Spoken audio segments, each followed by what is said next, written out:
ঘরের দরজায় দাঁড়িয়ে একটি সূরা পড়লে সেই ঘরের দারিদ্রতা থেকে আল্লাহ তাআলা হেফাজত করবেন। ওই ঘরে কোনো অভাব থাকবে না, আল্লাহ পাক রব্বুল আলামিন সবকিছু সহজ করে দিবেন। ঘরের ভিতরে সামনে দাঁড়িয়ে, দরজার সামনে দাঁড়িয়ে আপনি একটি সূরার আমল করবেন। এটা নবীজি সাল্লাল্লাহু আলাইহি সাল্লাম নিজে শিক্ষা দিয়েছেন। একজন সাহাবী নবীজি সাল্লাল্লাহু আলাইহি সাল্লামের কাছে গিয়েছিলেন, গিয়ে বলেছেন, ইয়া রাসূলুল্লাহ, ইয়া হাবিবাল্লাহ, আমার ঘর থেকে অভাব দূর হচ্ছে না, মাথায় ঋণের বোঝা, আমি একমাত্র পেরেশানিত অবস্থায় আছি, কিভাবে ঋণের বোঝা দূর করব, কিভাবে ঘর থেকে অভাব দূর করব, টাকা পয়সা ইনকাম করি, কিছুই হাতে থাকে না এবং আমার মাথা থেকে টেনশন যায় না। নবীজি সাল্লাল্লাহু আলাইহি ওয়াসাল্লাম বললেন, তুমি তোমার ঘরের সামনে দাঁড়িয়ে এক নম্বরে যে কাজটা করবে সেটা হচ্ছে সালাম দিবে।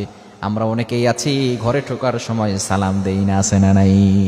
খবরদার, ঘরে ঢোকার আগে আপনি সালাম দিবেন। অনেক স্বামী মনে করে স্ত্রীকে সালাম দিব, এটা লজ্জার বিষয়। স্ত্রীকে সালাম দেওয়া লজ্জার বিষয় নয়। ঘরে কেউ থাকুক আর না থাকুক, আপনি ঘরে ঢোকার সাথে সাথে সালাম দিবেন।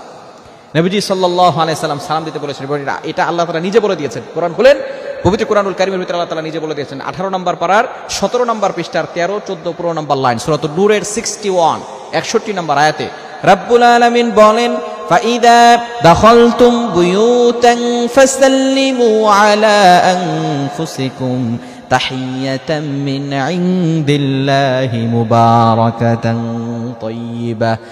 এক নাম্বার, অবশ্যই আমাদেরকে স্মরণ রাখতে হবে, নবীজি সাল্লাল্লাহু আলাইহি সাল্লামের মাধ্যমে আল্লাহ তাআলা কোরআনে আয়াত নাযিল করে জানিয়ে দিয়েছেন, যদি তোমরা ঘরে ঢোকার সময় সালাম দাও, ফাসাল্লিমু আলা আনফুসিকুম, অবশ্যই তাহিয়াতাম মিন ইনদিল্লাহি মুবারাকাতান তাইয়্যিবা, আল্লাহ পাক রব্বুল আলামিন তোমাদের ঘরের ভিতরে বৃষ্টির মতো রহমত নাজিল করবেন, বরকত নাজিল করে দিবে। বলেন সুবহানাল্লাহ। তাইয়্যিবা, পবিত্র বরকত আল্লাহ তাআলা সেখানে নাজিল করে দিবেন। এক নাম্বার, ঘরে ঢোকার সময় সালাম দিবেন। এবং নবী সাল্লাল্লাহু আলাইহি ওয়াসাল্লাম জানিয়ে দিয়েছেন, তুমি ঘরের দরজার সামনে দাঁড়িয়ে সূরা ইখলাস পাঠ করবে। সূরা ইখলাস যে ঘরের সামনে দাঁড়িয়ে যদি কেউ পাঠ করে, আল্লাহ পাক রব্বুল আলামিন ওই ঘর থেকে দারিদ্রতা দূর করে দেন, ওই ঘর থেকে অভাব দূর করে দেন, ওই ঘরের ভিতরে আল্লাহ পাক রব্বুল আলামিন সম্পদের ব্যবস্থা করে দেন। নবীজি সাল্লাল্লাহু আলাইহি ওয়াসাল্লাম নিজে জানিয়ে দিয়েছেন, ঘরের সামনে দাঁড়িয়ে, দরজার সামনে দাঁড়িয়ে আপনি সূরা ইখলাস পাঠ করবেন। নবীজি সাল্লাল্লাহু আলাইহি ওয়াসাল্লাম অন্য হাদিসের মাধ্যমে জানিয়ে দিয়েছেন, সূরা ইখলাসের অনেক ফজিলত রয়েছে। কোনো ব্যক্তি যদি একবার সূরা ইখলাস পাঠ করে, পবিত্র কোরআনুল কারীমের 10 পারা কোরআন পড়লে যে সওয়াব হয়, সেই সওয়াব আল্লাহ তাআলা তার আমলনামায় দিয়ে দেয়। বলেন সুবহানাল্লাহ।